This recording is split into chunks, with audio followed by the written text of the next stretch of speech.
اپنے ایمان کی آب یاری کرے، اپنے ایمان کی آب یاری کرے، دل پہ اللہ کا خوف طاری کرے۔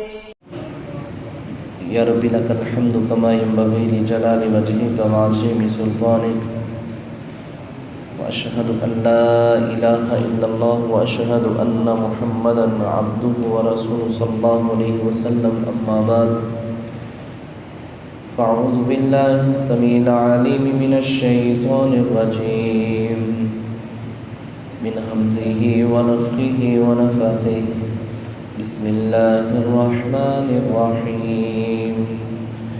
کل کے سبق کے اندر اللہ رب العالمین نے اس حوالے سے بات کی تھی یہودیوں کی مذمت کرتے ہوئے کہ ہم نے ان کو کتاب کا کچھ حصہ دیا تھا اور انہوں نے اس کتاب کے بدلے گمراہی کو خریدا اور خود بھی گمراہ تھے اور دوسروں کے بھی گمراہ کرنے کی انہوں نے پوری کوشش کی۔ اللہ فرماتے ہیں میں تمہارے دشمنوں کو جانتا ہوں اور میں تمہارے لیے کافی ہوں، دوست ہونے کے لحاظ سے اور تمہاری مدد کرنے کے لحاظ سے۔ اور یہ یہودی زبانوں کو موڑتے ہوئے الفاظ کو چینج کر دیتے ہیں، سمعنا و اطعنا کی بجائے وعصینا بولتے ہیں، ورائنا کی جگہ وراعینا بولتے ہیں، واسمع غیر مسمعین، اس حوالے سے جو انہوں نے یہ کرتوت کیے ہیں، اللہ فرماتے ہیں اگر یہ کہہ دیتے کہ سمعنا و اطعنا، ہم نے سنا اور مان لیا، اور واسمع وانظرنا، ہماری طرف دیکھیے، یہ ان کے لیے بہت ہی بہتر ہوتا۔ اللہ نے ان کے اس عمل کی وجہ سے ان کے اوپر لعنت کی ہے اور فرمایا اس سے پہلے ان کو کتاب کو مان لینا چاہیے، بجائے اس کے کہ ہم ان کے چہروں کو مسخ کر دیں یا ان کے اوپر ہم اس طرح لعنت کریں جس طرح ہم نے ہفتے والے دن کے لوگوں کے اوپر لعنت کی تھی۔ اور اللہ سارے گناہوں کو معاف کر دے گا، لیکن اللہ شرک جیسے گناہوں کو معاف نہیں کرے گا۔ اللہ سے دعا کیجئے اللہ رب العالمین ہم سب کو شرک جیسی بیماری سے اللہ ہم سب کو محفوظ فرمائے۔ آج کا جو سبق ہے وہ صفحہ نمبر 16 ہے اور آیت نمبر 49 ہے۔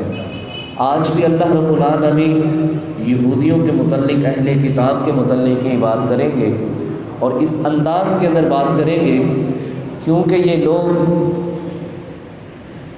یہ لوگ اپنے آپ کو بڑے متقی اور پرہیزگار سمجھا کرتے تھے اور اپنے آپ کو نحن ابناء اللہ معاذ اللہ استغفر اللہ کہا کرتے تھے کہ ہم اللہ کے بیٹے ہیں، اور یہاں تک کہا کرتے تھے کہ لن يدخل الجنۃ الا من كان هودا او نصارى، یہودی اور عیسائی ہی جنت میں داخل ہوں گے۔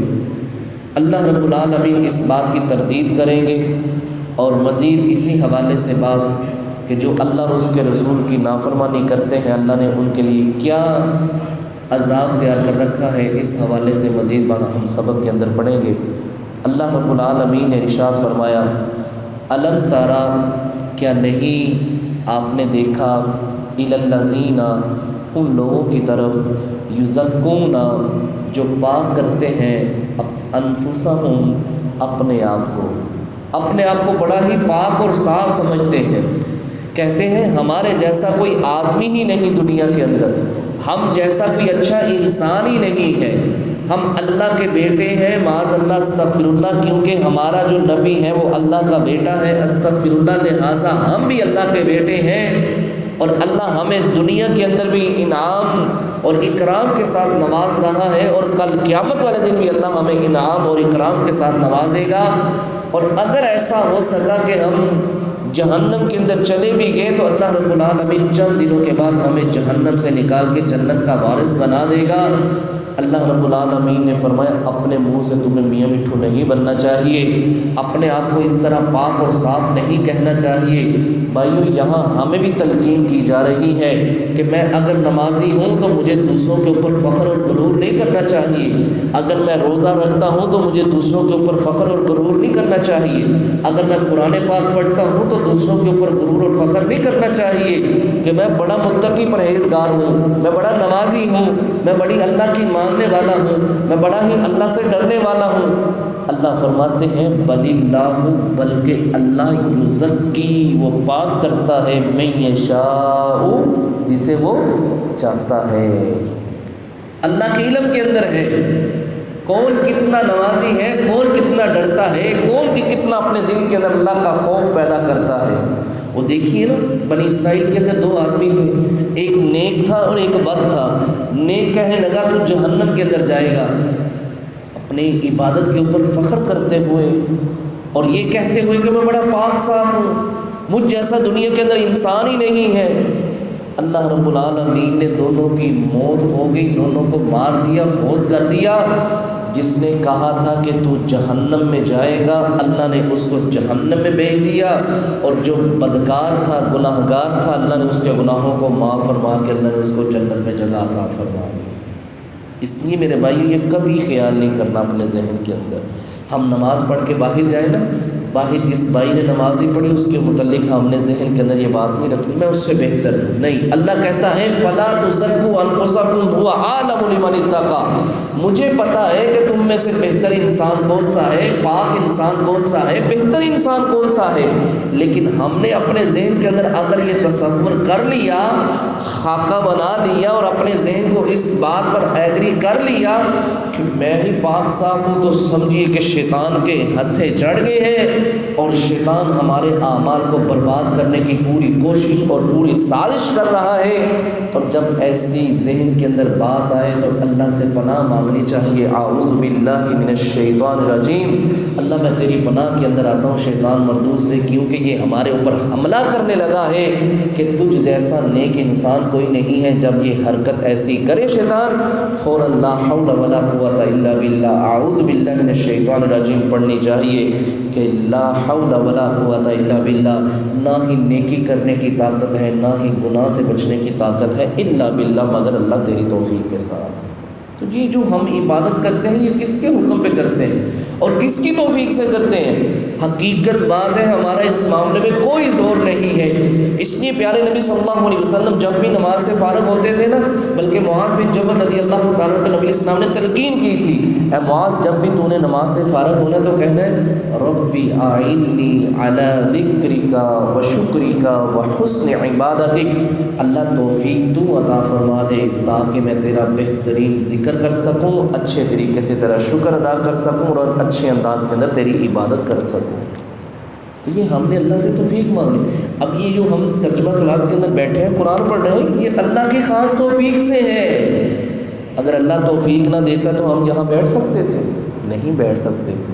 ہمارے جیسے بھائی باہر بیٹھے ہوئے ہیں، ہمارے جیسے ہی بھائی باہر بیٹھے تھے جب جماعت ہو رہی تھی، تو فرمایا اللہ فرماتے ہیں الم تر الی الذین، کہ آپ نے ان لوگوں کی طرف نہیں دیکھا یزکون انفسہم، جو اپنے آپ کو پاک کرتے ہیں، پاک سمجھتے ہیں، بل اللہ، بلکہ اللہ ہی یزکی، وہ پاک کرتا ہے، من یشاء، جسے وہ چاہتا ہے، ولا یظلمون، اور نہیں وہ ظلم کرے گا، فتیلا۔ کھجور کو کھولے نا، کھجور کے اندر گٹھلی ہوتی ہے، گٹھلی کے اندر ایک ایسی لائن ہوتی ہے، اس لائن کے اندر ایک باریک سا دھاگا ہوتا ہے۔ اللہ فرماتے ہیں اس دھاگے کی کیا حرکت ہے، ہوا کے ساتھ پھونک مارے نا تو وہ اڑ کے چلا جاتا ہے، یعنی بہت ہلکا ہوتا ہے۔ اللہ فرماتے ہیں فلا یظلمون ولا یظلمون فتیلا، ہم لوگوں کے اوپر اس دھاگے کے برابر بھی کسی کے اوپر ظلم نہیں کریں۔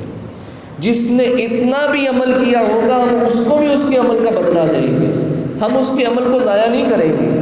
آگے فرمائے انظر، نبی صلی اللہ علیہ وسلم دیکھیے کیفا، کیسے، یفترون، وہ گڑھ رہے ہیں، علی اللہ الکذب، اللہ پر جھوٹ، اللہ اکبر، اللہ کے متعلق جھوٹ باندھ رہے ہیں، کہتے ہیں عزیر علیہ السلام اللہ کے بیٹے ہیں، استغفر اللہ، عیسیٰ علیہ السلام اللہ کے بیٹے ہیں، استغفر اللہ۔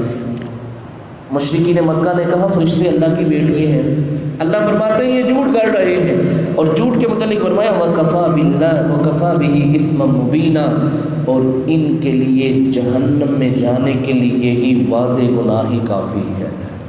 میرے بھائی یہ بات یاد رکھیں، نبی علیہ السلام نے فرمایا جس نے جان بوجھ کے مجھ محمد صلی اللہ علیہ وسلم کے اوپر جھوٹ باندھا نا، مقعدہ من النار، اس انسان کو اپنا ٹھکانہ جہنم میں بنا لینا چاہیے۔ یہ نبی علیہ السلام کی بات ہے۔ اور آپ کیا سمجھتے ہیں جو اللہ پہ جھوٹ باندھے گا اللہ اس کو کتنی کڑی سزا سے نواز دے گا؟ کتنی سخت سزا سے اس کو دوچار ہونا پڑے گا۔ فرمایا الم تارا، کیا نہیں آپ نے دیکھا، الی الذین، ان لوگوں کی طرف، اوتو جو دیے گئے، نصیبا حصہ، من الکتاب کتاب میں سے، یؤمنون وہ ایمان رکھتے ہیں، بالجبتی، جبت اس کے مختلف معنی کیے گئے ہیں، اس کا ویسے معنی بت بھی ہے اور جادو بھی ہے۔ اللہ فرماتے ہیں کتاب کے اوپر ایمان رکھنے کی بجائے حضرت امیر المؤمنین عمر بن خطاب اس کا ترجمہ یہ کرتے ہیں بالجبت، کہ وہ جادو کے پیچھے چل پڑے تھے، اور ویسے اس کا مطلب بت ہے، یعنی بتوں کو انہوں نے ماننا شروع کر دیا۔ والطاغوت، اور طاغوت یعنی شیطان کو ماننا شروع کر دیا۔ وَيَقُولُونَ، اور وہ کہتے تھے، لِلَّذِينَ، ان لوگوں سے، کفروا، جنہوں نے کفر کیا۔ یہ جو بات اللہ رب العالمین آگے بیان کر رہے ہیں نا، اس کے پیچھے ایک بات ہے، وہ یہ ہے، حیی بن اخطب اور عکا بن اشرف، یہ دو بڑے یہودی تھے۔ یہ مکہ کے اندر گئے تو مکہ میں ابو جہل اور دوسرے تیسرے لوگوں سے ملے۔ انہوں نے کہا یار تم بڑے عقل مند لگتے ہو، اور اہل کتاب بھی ہو، اہل علم بھی ہو، ہمارے پاس بیٹھو، ہمارے درمیان فیصلہ کرو۔ دیکھو محمد صلی اللہ علیہ وسلم ہے، ان کی پارٹی الگ ہے اور ہم الگ ہیں، تم خود ہی بتاؤ ہم میں سے بہتر کون ہے۔ انہوں نے کہا چلو بتاؤ کیا معاملہ ہے۔ کہنے لگے ہم حاجیوں کو ستو بھی پلاتے ہیں، ہم رشتہ داریوں کو نبھاتے بھی ہیں، ہم آنے والے مہمانوں کو عزت اور حوصلہ افزائی کرتے ہیں، ان کے اچھے انداز کے ساتھ ان کی خاطر خواہ کرتے ہیں۔ یہ ساری باتیں کرنے کے بعد کہنے لگے اور اس طرف دیکھ لو، محمد صلی اللہ علیہ وسلم کے ساتھ ہی وہ رشتہ داریوں کو توڑتے ہیں، سخت مزاج ہیں، بڑے معاملات ان کے خراب ہیں، تو تم ہی فیصلہ کرو کہ کون اچھے ہیں۔ اللہ اکبر۔ کعب بن اشرف کہنے لگا جو تم نے صورتحال بیان کی ہے نا، تم ان مسلمانوں سے بہتر ہو۔ اللہ رب العالمین نے قرآن کا اس بات کو حصہ بنا کے نبی اسلام کے اوپر نازل کیا۔ فرمایا یہ کافر وہاں جا کے کیا کہتے ہیں، وَيَقُولُونَ، اور یہ یہودی کہتے ہیں، لِلَّذِينَ، ان لوگوں سے، کفروا، جنہوں نے کفر کیا، ہؤلاء، یہ لوگ یعنی مشرکین مکہ، اہدی، زیادہ ہدایت والے ہیں، من الذین، ان لوگوں سے، آمنوا، جو ایمان لائے، سبیلا، رستے کے لحاظ سے، یعنی یہ جس رستے پر یہ چل رہے ہیں نا، یہ بالکل صحیح رستہ ہے، اور جو مسلمانوں کا رستہ ہے وہ صحیح رستہ نہیں، وہ گمراہی والا معاذ اللہ رستہ ہے۔ اللہ فرماتے ہیں اولئک الذین، یہی وہ لوگ ہیں، لعنہم اللہ، اللہ نے ان کے اوپر لعنت کی ہے۔ لعنت کس حوالے سے کی؟ یہ سارے یہودی، یہ جو بڑے بڑے تھے نا، یہ مشرکین مکہ کے پاس گئے، کہنے لگے ہماری جان چھڑاؤ، یہ تو کام بڑھتا جا رہا ہے، مسلمان بڑھتے جا رہے ہیں، تمہیں پتہ ہے بدر کے میدان میں تمہیں شکست ہوئی ہے، اور یہودی کافی مسلمان بھی ہو چکے ہیں، تم آؤ اور ہماری مدد کرو اور ان کے اوپر حملہ آور ہو جاؤ۔ بہت زیادہ جم غفیر، یعنی انہوں نے لشکر تیار کیا اور جمگٹھا تیار کر کے مدینہ کے اوپر چڑھائی کرنے کا انہوں نے پلان بنایا۔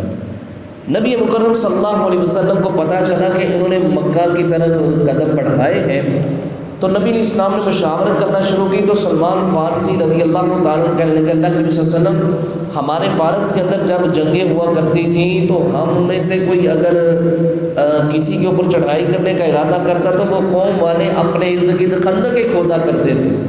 اللہ کے نبی صلی اللہ علیہ وسلم، میرا مشورہ یہ ہے کہ ہم اتنے طاقت کے اندر نہیں ہیں، لیکن ہمیں مدینہ کے ارد گرد خندقیں کھود لینی چاہیے تاکہ ہم محفوظ رہ سکیں۔ تو نبی علیہ السلام نے خندق کھودنے کا حکم دیا، اور بذات خود نبی علیہ السلام نے خندق کھودی تھی۔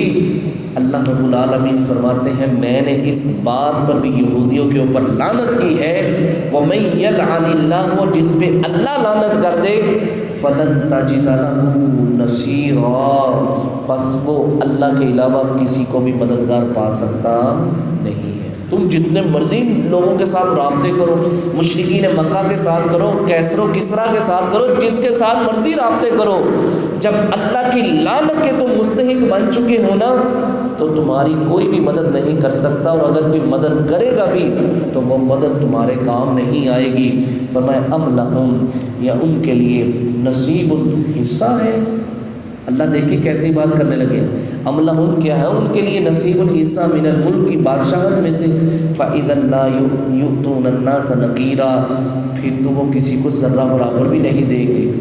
اگر ان کے پاس بادشاہت آ جائے، اگر یہ ملک کے حاکم بن جائے، وقت کے وزیر اعظم، وقت کے بادشاہ بن جائے، فرمایا یہ کسی کو ایک دانہ بھی دینے کے لیے ان کے پاس دل نہیں ہے کہ یہ کسی کو نواز سکیں، کسی کو کچھ دے سکیں۔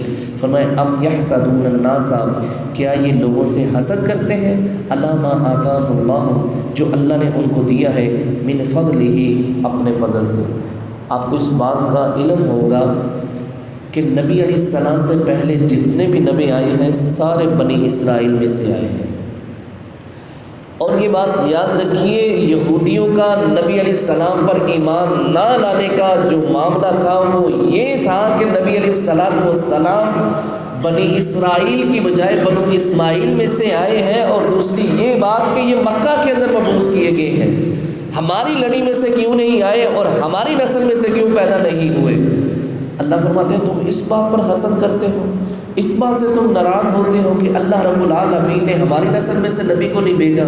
فرمایا فقط پس تحقیق آتینا، ہم نے دی آل ابراہیم الکتاب، آل ابراہیم الکتاب کو، آل ابراہیم کو کتاب دی، والحکمت، اور حکمت دی، وآتینا، اور ہم نے ان کو دی ملکن عظیما، ہم نے ان کو بہت بڑی بادشاہت دی تھی۔ اسحاق علیہ السلام کے بعد سلیمان علیہ السلام اور ان کے یعقوب علیہ السلام اور دیگر جتنے بھی گزرے ہیں، اللہ نے ان کو بڑی بڑی سلطنتیں عطا فرما رکھی تھی۔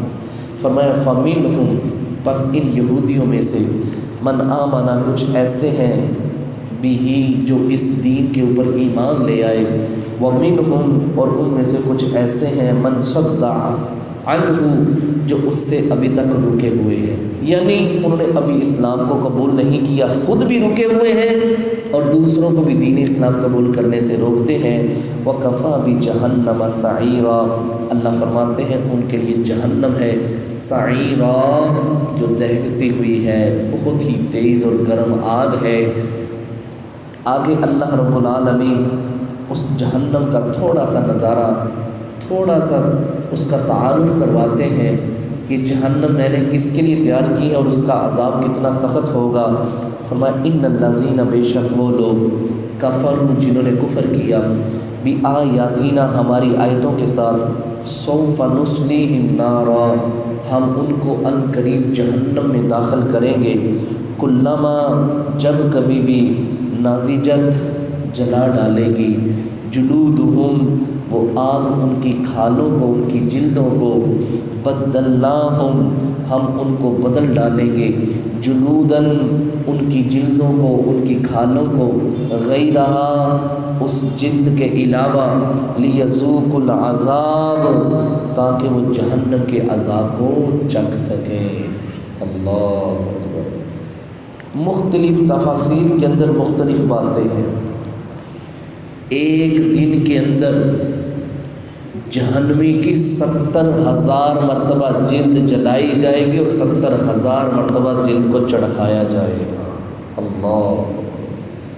اور ایک روایت کے اندر ہے 6,000 مرتبہ اس جلد کو جلایا جائے گا اور 6,000 مرتبہ دوبارہ اس جلد کو چڑھایا جائے گا۔ آگ اس جسم کو بھی کھا جائے گی، پھر نیا جسم بنے گا، پھر نئی جلد چڑھائی جائے گی، اور یہ اتنا دکھ دینے والا عذاب ہوگا۔ مسند احمد کے اندر حدیث ہے، میرا رب ان جہنمیوں کو اتنی بڑی عبرت بنا دے گا۔ یہ کان ہے نا، یہ کان کی لو اور یہ حصہ، اس کی مسافت حدیث کے اندر آیا ہے 300 سال تک بندہ چلے تو پھر اس کا یہ فاصلہ طے ہوگا۔ اور یہ جو اس کی داڑھ ہے نا، جہنمی کی داڑھ احد پہاڑ سے بھی بڑی ہوگی۔ اللہ اکبر۔ اللہ رب العالمین اس کو دنیا، یہ اس وقت کے جو لوگ ہوں گے ان کے لیے عبرت بنا دے گا، اللہ اس کو اتنی سخت سزا کے اندر مبتلا کرے گا، اور اس کی جلد کی موٹائی جو ہوگی وہ 3 دن بندہ مسلسل چلے تو پھر اس کی موٹائی کو بندہ طے کر پائے گا۔ اتنا بڑا جو جہنم کا کہہ لیں کہ عذاب ہوگا، اس کے اندر اس طرح جہنمی کو پھینکا جائے گا اور اس طرح اس کے اوپر عذاب کو مسلط کیا جائے گا۔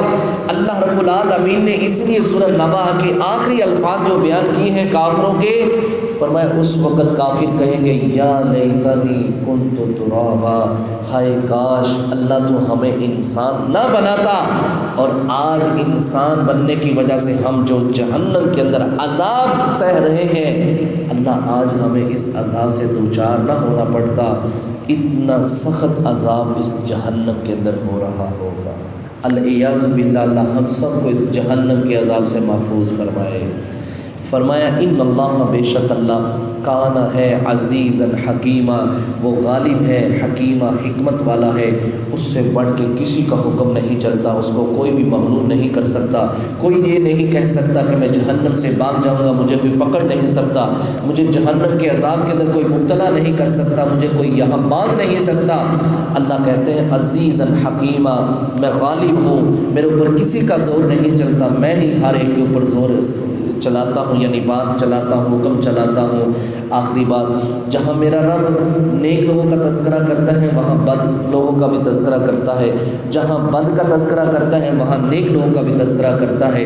یہاں اللہ نے اہل جہنم کی بات کیا، اب اللہ اہل جنت کی بھی بات ساتھ کرے گا۔ آخری بات ہے، فرمایا والذین، اور وہ لوگ آمنوا جو ایمان لائے، وعملوا الصالحات، اور ان اچھے عمل کیے، سندخلہم، ہم ان کو ان قریب داخل کریں گے، جنات، ایسے باغات میں، تجری من تحتها الانہار، جس کے نیچے نہریں بہتی ہیں، مختلف قسم کی نہریں ہوں گی، دودھ کی نہر، شہد کی نہر، شرابا طہورا، پانی کی نہر ہوگی، خالدین فیہا ابدا، یہ اس جنت کے اندر ہمیشہ ہمیشہ اللہ کے حکم سے رہیں گے۔ اس جنت میں سے ان لوگوں کو کوئی نکال نہیں سکے گا، بلکہ فرشتے پروٹوکول دیتے ہوئے جب جنتی جنت میں جا رہے ہوں گے، سلام علیکم طبتم فادخلوها خالدین، تمہارے اوپر اللہ کی سلامتی ہو، تم خوش رہو، اب تم اس جنت میں جا رہے ہو جہاں سے تم کبھی نکالے نہیں جاؤ گے۔ اللہ ہمیں بھی ایسی جنت کا حقدار بنا دے۔ لہم، ان کے لیے، فیہا، اس جنت کے اندر، ازواج، بیویاں ہوں گی، مطہرات، پاک باز بیویاں ہوں گی، نہ ان کو بلغم آئے گی، نہ ان کو پیشاب آئے گا، نہ نفاس کا خون آئے گا، نہ ان کو حیض آئے گا، نہ ہی وہ غیبت چغلی کرنے والی ان کے اندر عادت ہوگی۔ مطہرات، بالکل پاک ہوں گی، اور ایسی پاک ہوں گی، لم یطمثہن انس قبلہم ولا جان، کسی انسان نے بھی نہیں دیکھا ہوگا اور کسی جن نے بھی ان کو ہاتھ نہیں لگایا ہوگا۔ فرمایا وندخلہم، اور ہم ان کو داخل کریں گے، ظلا ظلیلا، ہم گھنے سائے کے اندر ان کو داخل کریں گے۔ اور گھنا سایہ کیسا ہوگا؟ نبی اسلام نے فرمایا جنت کے اندر ایک درخت ہے، اللہ اکبر، جس کے سائے کے نیچے 100 سال تک گھڑ سوار گھوڑا دوڑاتا رہے، 100 سال تک اس کا سایہ ختم نہیں ہو پائے گا۔ اس کا نام شجرۃ الخلد ہے۔ اللہ سے دعا کیجیے اللہ ہمیں اسی جنت کا حقدار بنا دے، جس طرح اللہ ہم تیرے گھر کے اندر اکٹھے ہیں، اللہ ہمیں اسی طرح جنت الفردوس میں بھی اکٹھا فرما دے۔ تو یہ تھا میرے بھائی آج کا سبق، جس کے اندر میرے رب نے یہودیوں کی مذمت کی ہے، ان کے رویوں کی بات کی ہے کہ وہ کس طرح اپنے آپ کو پاک اور صاف سمجھتے ہیں، اور پھر اہل جہنم کے متعلق بات کی، پھر اہل جنت کے متعلق بات کی۔ اللہ سے دعا ہے اللہ ہم سب کو جہنم کے عذاب سے محفوظ فرمائے اور جنت الفردوس کا حقدار بنائے، آمین۔ سبحانک اللہم و بحمدک، اشہد ان لا الہ الا انت، استغفرک و اتوب الیک۔